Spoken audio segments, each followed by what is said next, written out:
नमस्कार दोस्तों, स्वागत है सभी का। आज हम सभी लोग चर्चा करेंगे उत्तर प्रदेश की मिट्टियों के बारे में। आप सभी लोगों को बता दें कि मिट्टियों का निर्माण जो होता है वह चट्टान के विखंडन वियोजन से होता है, लेकिन इसमें अन्य कारकों की भी प्रमुख भूमिका होती है। अगर अन्य कारकों की बात की जाए तो अन्य कारकों में जलवायु, जैसे वर्षा, तापमान की भूमिका होती है। ढाल का बहुत बड़ी भूमिका होती है। यदि ढाल अधिक तीव्र है तो अलग तरह की मृदा का निर्माण होगा। अगर जो है कि ढाल मंद है तो अलग तरह की मृदा का निर्माण होगा उसके तलहटी क्षेत्र में। अगर अब बात करें जो है कि अन्य चीज़ों का, और जैसे वनस्पतियों की भी भूमिका होती है। वनस्पतियाँ वियोजित होकर के जो है वह अपघटित होकर के मृदा में वह संगठित होती हैं। लेकिन बात करें मृदा में तो वह असंगठित जो होता है भौतिक पदार्थ होता है, और ये जो है कि निरंतर इसमें परिवर्तन होता रहता है समय के साथ साथ। कुछ मृदाएं ऐसी होती हैं जो लंबी दीर्घकालिक अवधि का परिणाम होती हैं, और कुछ होती हैं जो अल्पकालिक अवधि का अल्पकालिक जो है कि का परिणाम होती है। तो हम लोग आज यहाँ पर समझेंगे कि उत्तर प्रदेश की मिट्टियों का जो अध्ययन किया गया वाडिया, कृष्णन और मुखर्जी के द्वारा, उन्होंने मुख्यतः इसे दो भागों में बांटा।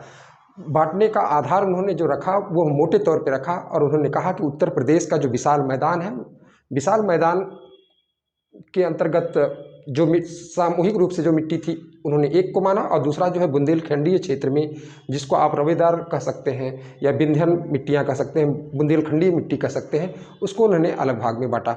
तो यहाँ पर हम लोग समझेंगे कि उत्तर प्रदेश में जो मृदा का निक्षेपण हुआ है, उत्तर प्रदेश का जो प्लेस्टोसीन काल से लगाकर टर्शियरी काल तक इसमें निरंतर निर्माण की प्रक्रिया जारी है।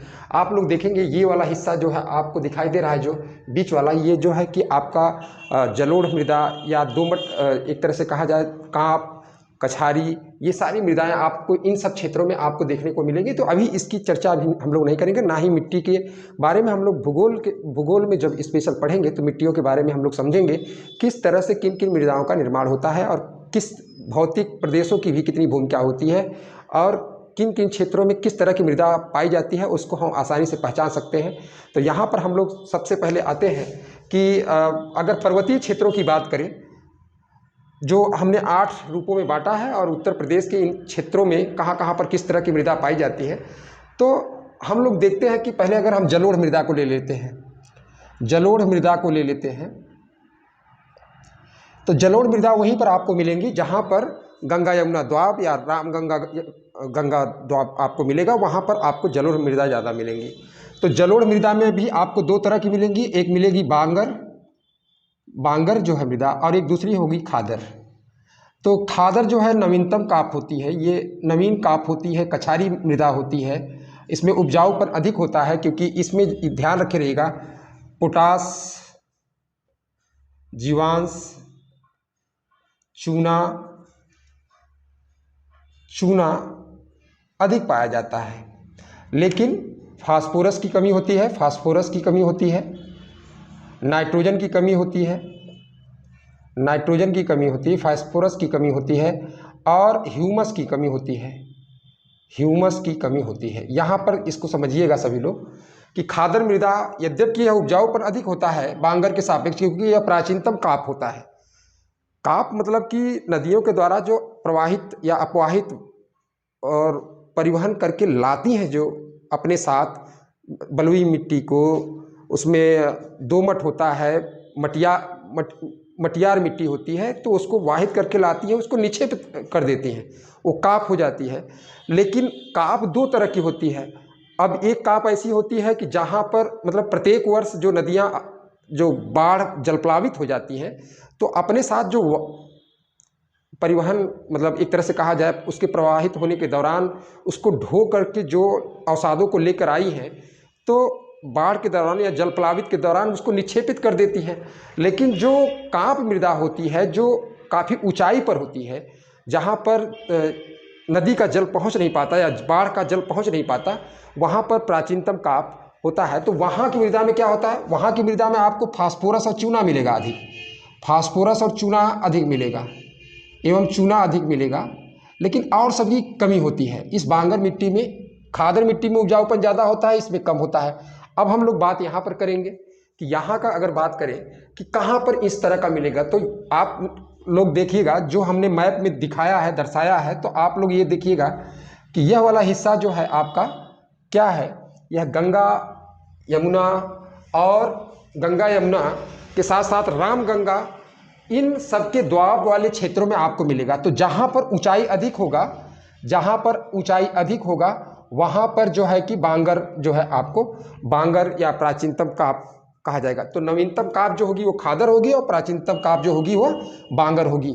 तो यहाँ पर हम अपेक्षा करते हैं कि आप सभी लोग ये मोटे तौर पे जानते रहेंगे, क्योंकि आज हम लोग मिट्टी के बारे में उसकी मूलभूत बातों को नहीं समझ रहे हैं। केवल उत्तर प्रदेश स्पेशल के अंतर्गत कौन कौन सी मृदा कहाँ कहाँ पर पाई जाती है और अपर्दन की भूमिका किस तरह से होती है, कौन कौन सा अपर्दन हमारे उत्तर प्रदेश में देखा जाता है।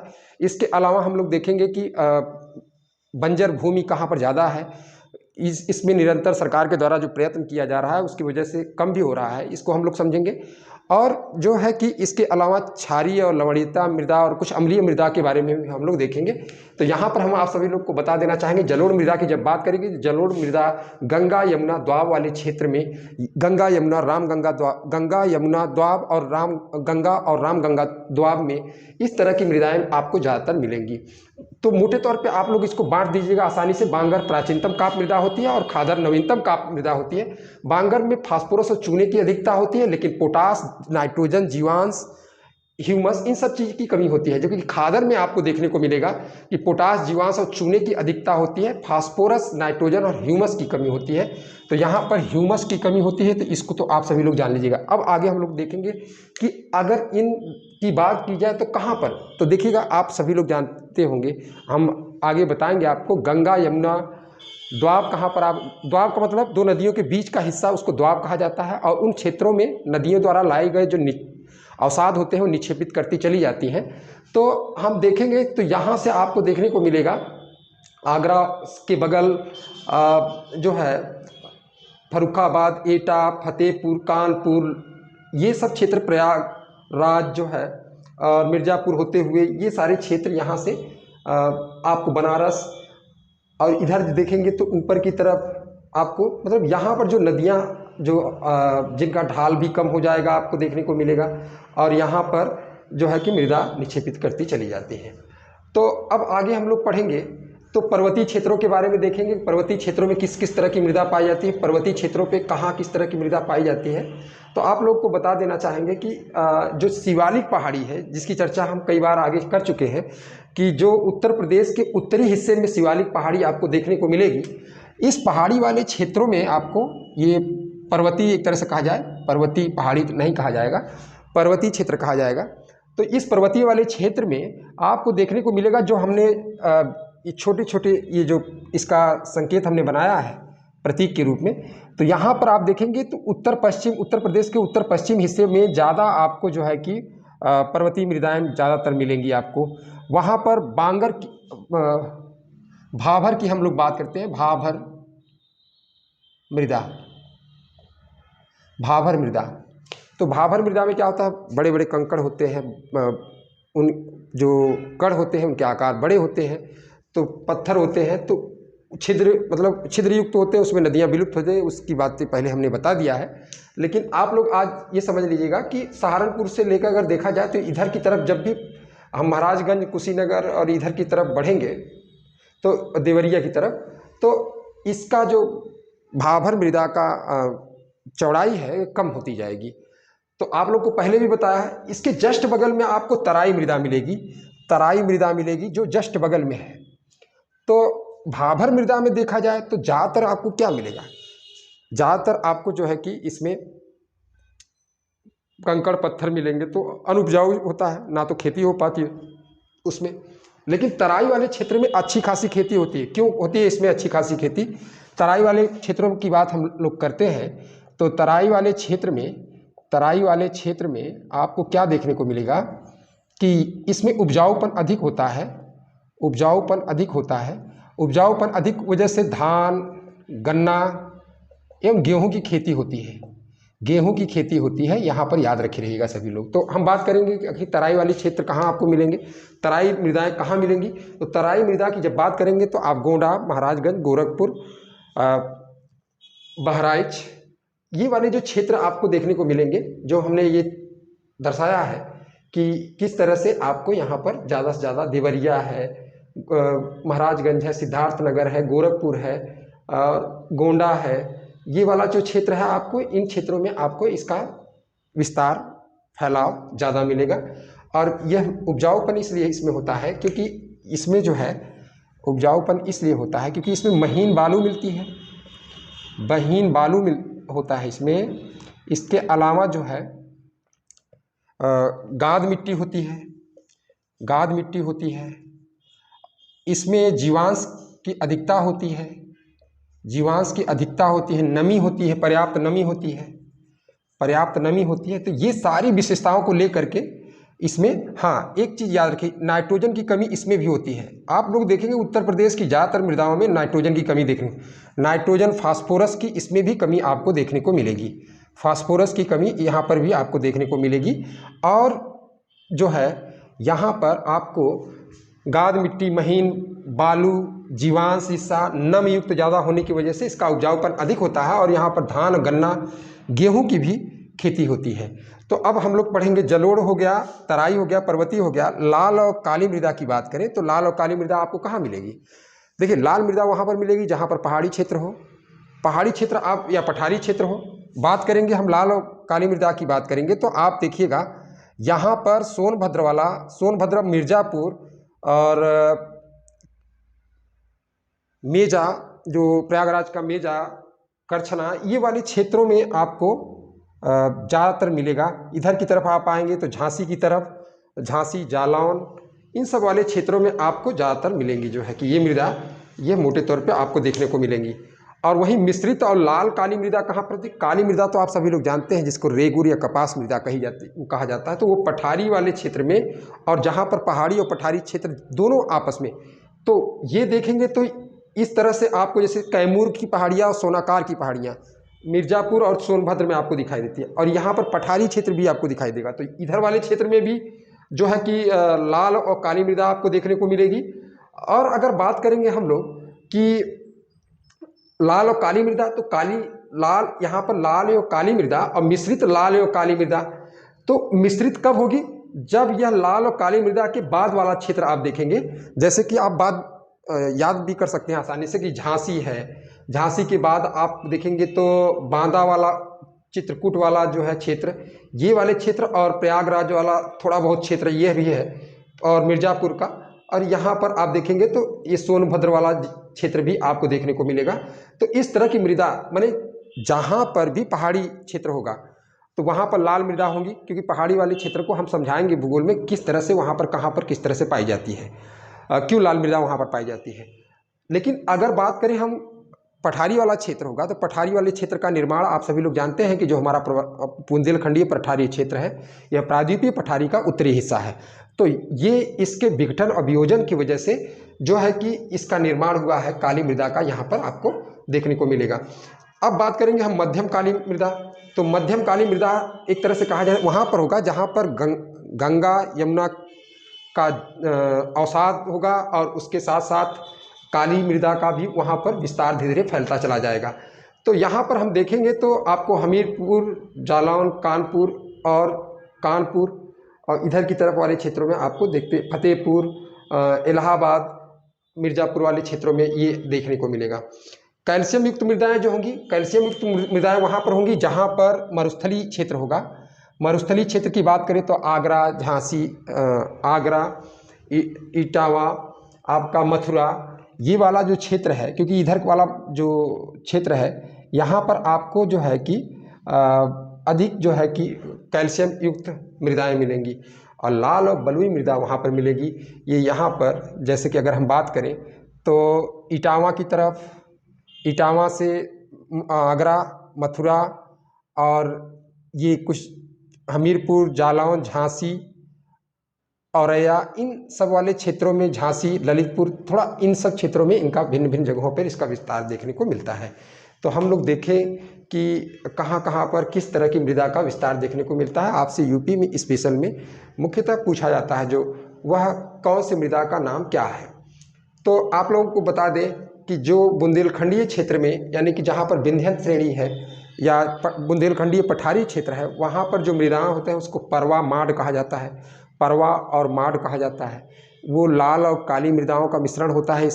उनको अलग अलग नाम, उनकी अलग अलग विशेषताओं के कारण अलग अलग नाम दिया जाता है। तो आप लोगों से परीक्षा में पूछा जा सकता है कि परवा और माड किसे कहा जाता है। अगर आगे हम लोग बात करें तो आप देखेंगे कि कुछ मृदाएं ऐसी होती हैं कि कुछ मृदाएं ऐसी होती हैं जिनको हम ऊपरहार कहते हैं। ऊपरहार वह मृदा होती है जो बांगर वाली मृदा होती है। जो बांगर वाली मृदा होती है उसे पूर्वी उत्तर प्रदेश में ऊपरहार कहा जाता है। तो आप सभी लोग उसको याद रखिएगा, ऊपरहार कौन सा कहा जाता है। अब हम लोग बात करेंगे कि मृदाओं में भाट मृदा कहाँ मिलती है। तो आप लोग याद रखिएगा, भाट मृदा आपको वहाँ पर मिलेगी, कुशीनगर वाले क्षेत्र में मिलेगी। इसमें जो है कि उपजाऊपन थोड़ा सा कम होता है। चूँकि यह तराई वाला क्षेत्र है, तराई वाले क्षेत्रों में कहीं कहीं पर आपको भाट मृदा, कुशीनगर देवरिया वाले क्षेत्रों में आपको भाट मृदा मिलेगी। तो हम लोगों ने जैसे सीखा कि परवा, माड, ये मृदा आपको इस बुंदेलखंडी वाले क्षेत्र में मिलेगा। ऊपरहार बांगर वाले क्षेत्र में मिलेगा, वो भी पूर्वी उत्तर प्रदेश में। और भाट, ये कुछ 3 नाम ऐसे हैं कि जो बहुत ही महत्वपूर्ण है। अब हम लोग बात करते हैं कि बंजर वाली बंजर कहाँ पर, उत्तर प्रदेश में बंजर जो है ज़्यादातर आपको कहाँ मिलेगा। तो बंजर में जो देखा जा रहा है तो उसमें आगरा, झांसी, स्पेशली झांसी सबसे ज़्यादा बंजर वाली भूमि है। झांसी वाले क्षेत्र में सबसे अधिक बंजर आपको देखने को, झांसी और आगरा। और अगर हम लोग बात करें कि 2008-9 से लगाकर 2015-16 के बीच में जो बंजर भूमि की कमी देखी गई, वो कहाँ पर देखी गई, तो आप सभी लोगों को बता देना चाहेंगे कि हरदोई और बहराइच में, हरदोई और बहराइच में बहुत कम जो है कि ये इसमें बहुत कमी आई है। बंजर भूमि में बहुत ज़्यादा कमी आई है। वहीं पर अगर बात करें कि बंजर भूमि में वृद्धि कहाँ पर हुई है, तो वृद्धि जो हुई है वह महाराजगंज में ज़्यादातर वृद्धि हुई है, और बलिया और महाराजगंज में बंजर भूमि की बहुत ज़्यादा वृद्धि हुई है। कहा जाता है कि पहले बंजर भूमि 3.99% हुआ करता था, लेकिन इसमें कमी आई है और अब 3.45।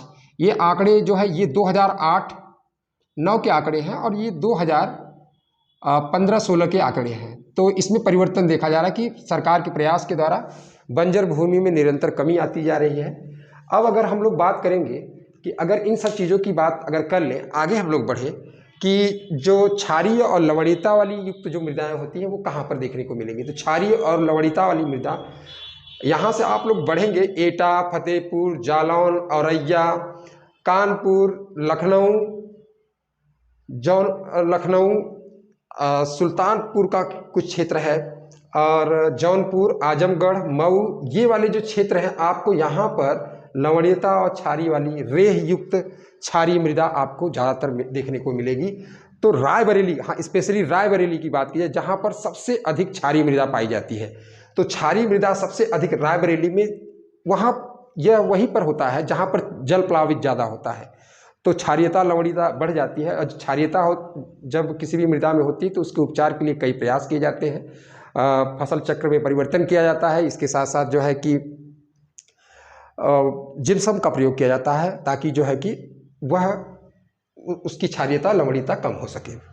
अगर हम बात करें जो है कि अम्लीयता की, तो अम्लीयता भी कुछ इधर पूर्वी उत्तर प्रदेश में अम्लीयता पाई जाती है, जिसके उपचार हेतु जो है चूने पत्थर का प्रयोग किया जाता है, चूना का प्रयोग किया जाता है। इसके अलावा अगर हम बात करें कि किन क्षेत्रों में किस चीज़ की ज़्यादा कमी है, मोटे तौर पे जो सर्वेक्षण किया गया पाया गया, तो पश्चिमी उत्तर प्रदेश में, उत्तर पश्चिमी उत्तर प्रदेश में आप देखेंगे तो यहाँ पर फास्फेट की बहुत कमी है, फास्फेट की बहुत ज़्यादा कमी है। और मऊ, आजमगढ़ और जौनपुर वाले क्षेत्र में पोटास की बहुत ज़्यादा कमी है, पोटास की यहाँ पर आपको बहुत ज़्यादा कमी देखने को मिलेगी। तो इस तरह से हम लोगों ने देखा कि उत्तर प्रदेश में मृदा, ये जो आप लोगों से परीक्षा में पूछा जा सकता है, तो आप लोग इसको देख करके अच्छे से समझ सकते हैं और कहाँ कहाँ पर कौन कौन सी मृदा पाई जाती है। मोटे तौर पर वाडिया कृष्णन और मुखर्जी महोदय के द्वारा तो 2 ही भागों में बांटा गया है, मैदानी का जो है कि नूतन और उपनूतन रूप में, और बुंदेलखंडी रवेदार मृदा। रवेदार आप लोग जानते हैं कि जो अम्लीय आग्नेय चट्टान होती हैं, आग्नेय चट्टान से निर्मित जो मृदाएं होती हैं, वो ज़्यादातर आपको रवेदार मृदा मिट्टी आपको देखने को मिलेगी। बुंदेलखंडीय क्षेत्र में आपको इस तरह की मृदा। तो आप लोगों को अगर ज़्यादातर मामलों में क्वेश्चन कहाँ से किस तरह से पूछा जा सकता है, तो आप लोग वैसे भी इसके पहले हमने उत्तर प्रदेश स्पेशल में बताया था किस किस तरह का कहाँ कहाँ पर क्षेत्र है। तो जहाँ पर पहाड़ी क्षेत्र होगा और पठारी क्षेत्र होगा, तो वहाँ पे पहाड़ी क्षेत्र के अगल बगल जो है कि लाल मृदा का निर्माण ज़्यादा होता है। और चूँकि आप लोग इधर वाला जो आगरा, मथुरा और झांसी, जालौन, ये वाला इटावा वाला जो क्षेत्र देख रहे हैं, तो ये इधर राजस्थान वाला क्षेत्र है। तो यहाँ कैल्शियम युक्त, जहाँ पर मरुस्थलीय मृदाएँ होती हैं वहाँ पर कैल्शियम युक्त मृदाएँ आपको मिलेंगी। तो अगर हम बात करें कि इधर यहाँ पर लाल काली मृदा मिलेगी, कपासी प्रकार की मृदा की। जहाँ पर पठारी क्षेत्र है, पठारी क्षेत्र आप लोग जानते हैं बुंदेलखंड एक पठार है। कुछ इधर सोनभद्र में आपको बघेलखंड का भी पठार थोड़ा बहुत क्षेत्र मिलेगा। पहाड़ी का कैमूर और सोनाकार की पहाड़ियाँ आपको मिर्ज़ापुर और सोनभद्र में इसका विस्तार देखने को मिलेगा। कैमूर का स्पेशली जो है कि आपका सोनभद्र वाला, और सोनाकार का जो है मिर्ज़ापुर में है और सोनभद्र में दोनों। तो यहाँ पर आपको लाल और काली मृदा दोनों देखने को मिलेगा जो है। इसके अलावा मध्यम काली मृदा जो है जब आगे बढ़ेंगी उसमें कुछ जलोढ़ मृदा आपस में थोड़ा बहुत मिलेगी, तो वह काली मध्यम होती जाएगी। तो उसको हम प्रयागराज, कानपुर वाला क्षेत्र और इधर जो है कि आपका कौशाम्बी वाला क्षेत्र, इन सब क्षेत्रों में आप लोग देखेंगे तो यहाँ पर इस तरह की मृदा मिलेगी। तो हमें जो आशा है कि आप सभी लोग को समझ में आ गया होगा। और चूँकि हम आज जो है कि मृदा का विस्तार से चर्चा नहीं किए हैं, हमारा स्पेशल जो काम था वह काम था आप सभी को एक मोटा समझ विकसित करना, ताकि आप लोग जब हम भूगोल स्पेशली पढ़ाएंगे तो उसमें चाहे भारत का मृदा पढ़ाएंगे या तो विश्व की मृदा की बात करेंगे, तो उसमें किस तरह से किन किन की भूमिका होती है, क्या किस तरह का निर्माण होता है, इन सब सारी चीज़ों की चर्चा करेंगे। तो अब तक जो भी आप सभी को समझ में आया हो, जब भी क्वेश्चन पूछा जाएगा आप लोग आसानी से कर सकते हैं, हमें जहाँ तक लगता है, क्योंकि इसमें बहुत विस्तार से नहीं पूछा जाता है।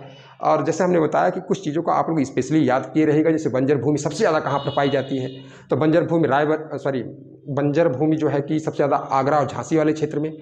और अगर पूछा जाए कि सबसे ज़्यादा लवणीय क्षारीय मृदा आपको कहाँ देखने को मिलेगी, तो लवणीय और क्षारीय मृदा की बात करेंगे तो हम लोग याद रखे रहेगा कि वह जो है मृदा जो मिलेगी लवणीय और क्षारीय सबसे ज़्यादा रायबरेली में, क्योंकि नहरों की सिंचाई वहाँ पर बहुत ज़्यादा होती है, तो वहाँ पर इस तरह की मृदा मिलेगी। कुछ चीज़ों को और हम लोग समझ लेते हैं। अगर हम लोग बात करते हैं कि यहाँ पर अपर्दन किस तरह का देखने को मिलेगा, तो अपर्दन आपको 3 तरह का अपर्दन देखने को मिलेगा। एक तो रिले अपर्दन, जहाँ पर पहाड़ी क्षेत्र है वहाँ पर आपको रिले, पठारी और पहाड़ी वाले क्षेत्रों में आपको रिले अपर्दन मिलेगा। जैसे आप बात कर सकते हैं मिर्ज़ापुर, सोनभद्र, इधर बांदा, इधर वाले क्षेत्रों में चित्रकूट, झांसी, इन सब क्षेत्र, ललितपुर वाले क्षेत्रों में आप देख सकते हैं कि रिले अपर्दन देखने को मिलेगा। बात वही अगर हम करें जो है कि अवनालिका अपर्दन का, तो अवनालिका अपर्दन में ठोस मृदा, एक तरह से कहा जाए कठोर चट्टानें होती हैं, और साथ साथ जो है कि नर्म मृदा होती हैं। जब उनमें आपस में कमज़ोर संगठन होता है, तो जब जल का प्रवाह होता है तीव्र गति से, तो उसका एक गड्ढे का आकार का तीव्र अपर्दन होता है, और जिसके कारण जो है कि बीहड़ गड्ढों का निर्माण होता है। तो आप लोग देखेंगे तो आगरा है, इटावा है, झांसी वाला क्षेत्र है, यानी कि इधर वाला जो क्षेत्र है यहाँ पर आपको ज़्यादातर किस तरह की मृदा अपर्दन देखने को मिलेगी, तो आप जानते रहिएगा वहाँ पर अवनालिका अपर्दन देखने को मिलेगा। अब परतदार अपर्दन कहाँ देखने को मिलेगा, तो पर्वतीय वाले क्षेत्रों में, जहाँ से नदियाँ निकल करके धीरे धीरे ढाल के सहारे जब ये मंद होता जाता है ढाल, तो अपने साथ जो ढेर सारा अवसाद लिए रहती है वो धीरे धीरे क्या करती हैं कि ढाल कम होने के साथ साथ वह उसको निक्षेपित करती चली जाती हैं, तो वह परतदार जो है कि अपर्दन कहा जाता है। तो इस तरह से हम लोगों ने देखा कि किन किन क्षेत्रों में किस तरह से हो सकता है। कम समय में आप सभी के लिए ये उत्तर प्रदेश स्पेशल आप सभी लोग के लिए काफ़ी कारगर होगा। तो नमस्कार, जय हिंद, जय भारत। और इसे अच्छा लगा हो तो लाइक ज़रूर कर दीजिएगा। नमस्कार।